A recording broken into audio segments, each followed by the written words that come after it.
সবাইকে আসসালাম। আসলে একটা দেশের যে কটা দেশ পুরো পৃথিবী ডমিনেট করে তার মধ্যে একটা জিনিস আমরা খেয়াল করলে স্পষ্ট করে দেখতে পাবো যে যে দেশগুলির পররাষ্ট্রনীতি খুবই স্বচ্ছ এবং আহ মানে কি বলে কাচের মতো স্বচ্ছ, সেই দেশগুলি কিন্তু এগিয়ে যায়। এবং দেখবেন যে পররাষ্ট্রনীতিটা এরকম একটি বিষয় যে যে দলেই আসুক না কেন সেই দলেই কিন্তু এই পররাষ্ট্র নীতি আমরা কিন্তু ফলো করি, কিন্তু আমাদের এখানে কিন্তু এটা কিন্তু ভীষণভাবে অভাব। কেন বললাম পররাষ্ট্র নীতির কথা? যে আমাদের বাংলাদেশ চলচ্চিত্র শিল্পী সমিতি বলেন, পরিচালক সমিতি বলেন, প্রযোজক সমিতি বলেন, আর যত সমিতি বলেন না কেন, আমাদের এই নীতিটা নাই। আমি দীর্ঘদিন যাবৎ আছি এই চলচ্চিত্রের, মানে অ্যাক্টিং করতে করতে প্রায় 33-34 বছরের উপরে হয়ে যাচ্ছে। এখানে অনেক নেতাই আছেন বিগত দিনে, তারা প্রযোজক সমিতিতেই ছিলেন এবং অনেক সংগঠনের মধ্যেই ছিলেন। তারাই কিন্তু চায় না বাংলা চলচ্চিত্র চলুক। অনেক গোপন ভিতরে আছে। আমি দীর্ঘদিন যাবত এই কথাটা বলি এবং দেখবেন এই বাংলাদেশ চলচ্চিত্রের পার্টিকুলার কোনো সংগঠনের নাম বলবো না, যারা অনেক কিছু চিৎকার করে চেঁচামেচি করে, তারা এই সিনেপ্লেক্সের ব্যবসায় ঢুকেই কিন্তু আবার তাদের সাথে এক হয়ে গেছে। আসলে সিনেপ্লেক্স শব্দটার সাথে কিন্তু আমাদের কোনো সাংঘর্ষিক নেই। তো মনে হচ্ছে কি জানেন যে সিনেপ্লেক্স বলতে বোধহয় সিনেপ্লেক্স এবং বাংলা চলচ্চিত্র বোধহয় একটু আলাদা। না, ওখানেও ছবি দেখা যায়, সব জায়গায় ছবি দেখা যায়, কিন্তু কোনটাতে ভালো দেখা যায় সেটি হচ্ছে মূলত কথা। দেখুন, আমি কিন্তু দীর্ঘদিন যাবৎ কিন্তু একটা খাঁটি কথা বলে যাই যে মাননীয় প্রধানমন্ত্রী, অনেকেই বলে যে উনি খবর রাখেন না, ওনার কাছে যেতে হবে। উনি কিন্তু সব খবর রাখেন, উনি সব খবর রাখেন। এই মগবাজারে 2 দিনে কি হয় কি হয় না হয়, পঞ্চগড়ে কি হয়, সব খবরই রাখেন। কিন্তু ওনার কাছে যেসব মানুষগুলিকে মানে স্বচ্ছতার কাছে, মানে জায়গায় নিয়ে যেতে পারবে না, তাকে ভুল বোঝানো। দেখুন, বাংলা চলচ্চিত্র কিন্তু আজকে আমি কিন্তু অনেক দূর থেকে আসি এই সভাটায় পার্টিসিপেট করার জন্য। ইকবাল অনস্বীকার্য, আমার চলচ্চিত্র জীবনে যতগুলি মানে প্রেমিক পুরুষ বলবো এবং প্রেমিক প্রযোজক বলবো, পরিচালক বলবো, এবং আছে না কিছু, মানে আমরাও আছি চলচ্চিত্রে, কিন্তু একটা জসিম ভাই, একটা মান্না ভাই, মানে পার্টিকুলার এরকম একটা ইকবাল আমি দেখেছি। তো ওর যে প্রতিবাদটা, এটা কিন্তু খুবই ভালো একটা দিক। শাহনাজ, আমার ছোট ভাই, ও কিন্তু বললো যে 18 সংগঠনের অনেকেই কিন্তু নাই। আমি ভেবেছিলাম আজকে নিশা সদর থাকবে, টিটু সাহেব থাকবে, হয়তো বা থাকেনি। আর টিটু সাহেব, আপনি বোধহয় একটু ভুল বলছেন, একতার জায়গাটা নাই, এসব কথা বললেন না। কারণ অনেকেই আছে এই খসরু সাহেবকে কেন্দ্র করা 18 সংগঠন থেকে সরাবে, এই ধান্দাই তো এখন ব্যস্ত। কারণ একটা খসরু তো আর যুগে যুগে আসে না। একটা মনে করেন যে লাইক একটা খসরু কাজ করছে, কিন্তু উনি কি পারফেক্টলি বুকে হাত দিয়ে বলতে পারবে যে ওনাকে 100% আমরা সবাই সহযোগিতা করছি?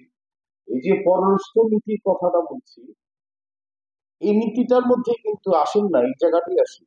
উনি হয়তো বা বলতে পারবেন না, কিন্তু আমরা জানি যে ইন্টারনাল, আউট, ইনসাইড, আউটসাইড সবটাই জানি।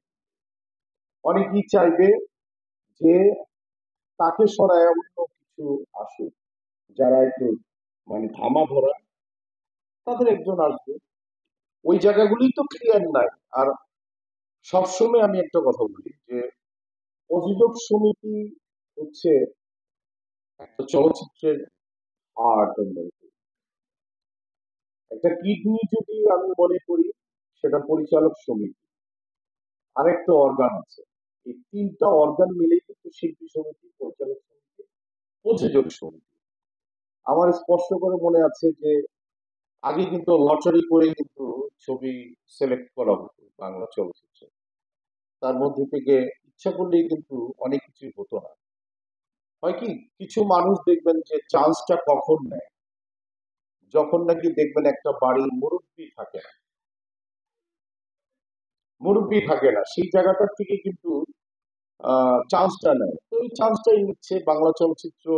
দেখেন, ছবি কয়েকটা দিন আগেও কিন্তু শ্যামা কাব্য নামে একটা ছবির প্রতিবাদ হয়েছে ইয়েতে, তারাও প্রতিবাদ করেছে।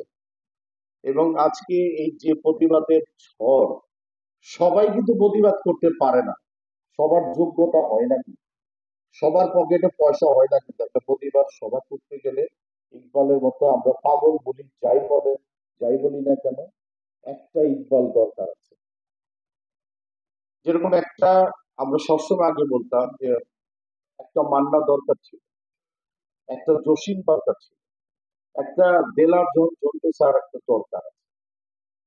তো আমরা যারা চলচ্চিত্রকে ভালোবাসি এখানে, যে এই যে 18 সংগঠনের প্রধান খসরু ভাই, উনি কিন্তু কাজ করার চেষ্টা করে, কিন্তু আমরা কিন্তু, আমি দূরের থেকে দেখি, হয়তো বা খুব একটা কাছে আমি থাকি না এখনকার চলচ্চিত্রে, বা যখন কাজ করি আবার চলে যাই, কথা হয় এবং স্টাডি করি আমি, অনেক সে চেষ্টা করে, কিন্তু চেষ্টা করে কিন্তু লাভ হয় না। যে আমার বন্ধু আলম, সে সামর্থ্য আছে তার চলচ্চিত্র ছাড়া বেঁচে থাকার, তার উপার্জন করার মতো তার ক্যাপাবিলিটি আছে, কিন্তু দিন শেষে কিন্তু সেই ভাবির রাগ হোক আর যাই হোক না কেন, সেই চলচ্চিত্রেই থাকে।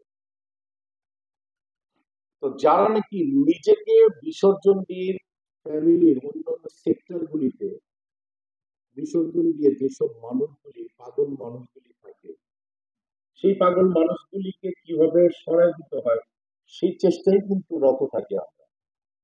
আমাদের দিন শেষ তো কিছু হয় না, কোনো কিছু নাই এখানে কিন্তু। ওই যে আমি আবারও বলছি হিসাবের কথায়, যে 18 সংগঠন বলেন, আসলে পার্টিকুলার ডোমিনেট করার মতো 4-5 জন মানুষের ভীষণ ভাবে দরকার। একজন খসরু কখনই কোনো কিছু করতে পারবে না, তাকে সাপোর্ট দিতে হবে, তাকে মানে বুকে হাত রেখে বলতে হবে যে, না আমি আপনাকে সাপোর্ট দিচ্ছি, আগেও দিচ্ছি, পরেও দিচ্ছি। আজকে ইকবাল যে ছটটা তৈরি করেছে, এই ছটটাকে যদি আমরা বেগবান করতে না পারি, এটা তো একটা জায়গায় থেকে যায়। আপনার একটা ফ্লো, একটা বাতাসের গতি কতদূর, বাতাসের গতিটার আমাদের কাজটা কি, একটা বাতাসের গতি যদি, ফ্লোটা যদি সামনের দিকে আগায়, সেইটাকে কিভাবে আরো সামনের দিকে নেওয়া যায়, এইভাবে কিন্তু নিতে হয়। কিন্তু সবাই কি টুপুকে হাত রেখে বলতে পারবেন ইকবালকে সহযোগিতা করবেন? নো, এটা কিন্তু অনেকে বলতে পারবে না, কিন্তু সাধারণত এই ডেড বডি ছবি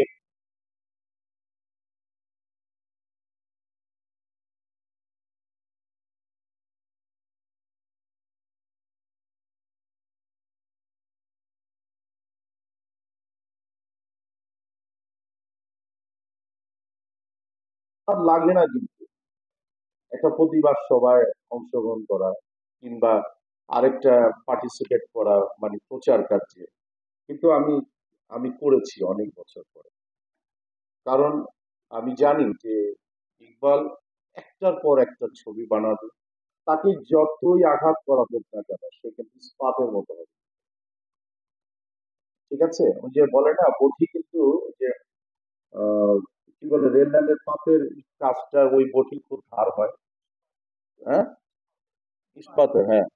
তো ওই সব কিন্তু ওই যে মানে কাঁচা লোহা দিয়ে কিন্তু বটি তৈরি হয় না।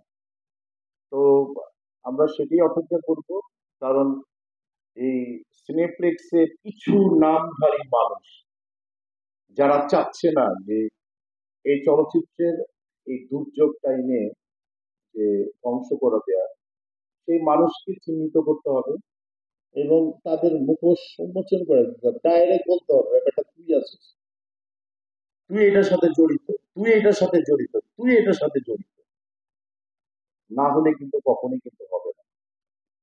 আমাদের অনেক কিছুই প্রবলেম হয়, আমরা কিন্তু এড়ায় চলে যাই, শাব্দিক ভাবে নাম বলি না, অমুক অমুক বলি না, তমুক বলি না। কিন্তু এটাকে প্রতিবাদ করতে হবে। কিন্তু এই যে একটা যে ষড়যন্ত্রের কথাটা বলা হচ্ছে, প্রতিটা ছবি একটু বলেন তো। আমার ভাগ্নে আমাকে বললো যে মামা, ডেড বডিটা দেখবো, অনেকদিন পর একটা ছবি আপনার মুক্তি পেয়েছে, তো বলেন তো সিনেপ্লেক্সে কয়টা শো, কি বিষয়। আমরা তো নিজেই জানি না। এটা খুবই একটা মানে পরিতাপের বিষয় যে তারা আমাদেরকে সই দেয় না। পার্টিকুলার আপনারা মনে করেন না, সিনেপ্লেক্সের কিন্তু কোনো দোষ নেই, মুষ্টিমেয় কিছু মানুষের দোষ। সেই মুষ্টিমেয় মানুষরা কিন্তু ওখানে কিন্তু ডমিনেট করছে। সেই মানুষগুলির চেহারাটা একদম পরিষ্কার করে দেন, দেখবেন যে সব clear, সবচেয়ে কাছের মতো হবে। এবং আমাদের তথ্য মন্ত্রণালয় যে দায়িত্বে আছেন, যারা আছেন, তাদেরকে প্রচন্ড রকমের স্টাডি করতে হবে আমাদের চলচ্চিত্র নিয়ে, যে কিভাবে আগানো যায়। আমরা যদি মনে করি যে মাননীয় প্রধানমন্ত্রী যদি প্রতিটা এমপিকে, আমরা 300 এমপির একটা সিট আমরা বাংলাদেশ টেকনাফ থেকে তেতুলিয়া পর্যন্ত কাজ করি, একজন এমপিকে বলে দেখ না যে তোমার এখানে একটা করে সিনেপ্লেক্স হবে। 300টা সিনেপ্লেক্স আমি সময় দিলাম 5 মাস। এই 5 মান্থের মধ্যে তোমরা প্রতিটা এমপি সব জায়গায় একটা করে সিনেপ্লেক্স হবে। তো এটা তো দিচ্ছে না, এটা তো দিচ্ছে না। কাদের কাছে টাকা দিচ্ছে, কি হচ্ছে না হচ্ছে, আমরা কোনো কিছুই জানি না। তো দিন শেষে কিন্তু ওই একটা কথাই বলবো আমি, যে দেখেন, একটা পরিবারের ফাদার না থাকলে না কিছু হয় না। প্রযোজক সমিতির এরকম একটি জায়গায় আমরা কিন্তু থরথর করে কাঁপতাম। আমরা যখন প্রথম দিকে আসতাম, থরথর করে কাঁপতাম। একজন একজন কি বলে, স্টিল অ্যাসোসিয়েশনের প্রেসিডেন্টকে মানে বসতাম না।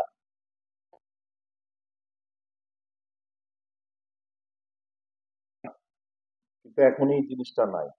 তো আজকে আমরা এটুকু বলতে পারি, ইকবাল, তোমার কথা যারাই তোমাকে বলে না কেন তুমি পাগল, আসলে তুমি কারেক্ট আছো। তোমার জন্য আমার প্রচন্ড রকমের ভালোবাসা, ব্লেসিং। কেউ তোমাকে সহযোগিতা করুক আর না করুক শিল্পী হিসাবে, আমি ওয়াদা করছি যে অব্দি আমি এই মাটির পৃথিবীতে বেঁচে থাকবো, সেই পর্যন্ত তোমার সাথে আমি আছি এবং কাজ করবো। তুমি আমাকে ছবিতে নিলেই যে তোমার কাজ করবো, ইট ইস নট। তোমার সাথে আমি সবসময় থাকবো। তোমার সাথে যেদিন থেকে তুমি ফিল করবা যে তোমার সাথে আমার মনে হবে যে তোমার ছবিতে কাজ করা মানেই যে আমাকে তুমি ফিরে পাবা, সেদিন থেকে তুমি আমাকে দিবা না। নেওয়া ছাড়া আমি প্রমাণ করে দিব যে আমি আজকে যে কথাটা বললাম, এই কথাটা সত্য। আর অসম্ভব রকমের দরকার হচ্ছে, মিয়া ভাই, আপনার কাছে আমার একটা অনুরোধ। প্রচন্ড শ্রদ্ধা করি, সম্মান করি, বন্ধুবর এবং খুব কাছের মানুষ আলম সহ, আহ একটু কষ্ট করেন। এবং আহ, যে হয় না যে কষ্টটা পাচ্ছেন আপনি, এই কষ্টটাকে একদম চাপা কষ্ট, এটা তো আমিও পেয়ে আসছি বিগত দিনে। এই কষ্টটাকে দাবায় রেখে আল্লাহ আপনাকে প্রতিষ্ঠিত করেছেন অন্যান্য সেক্টরে।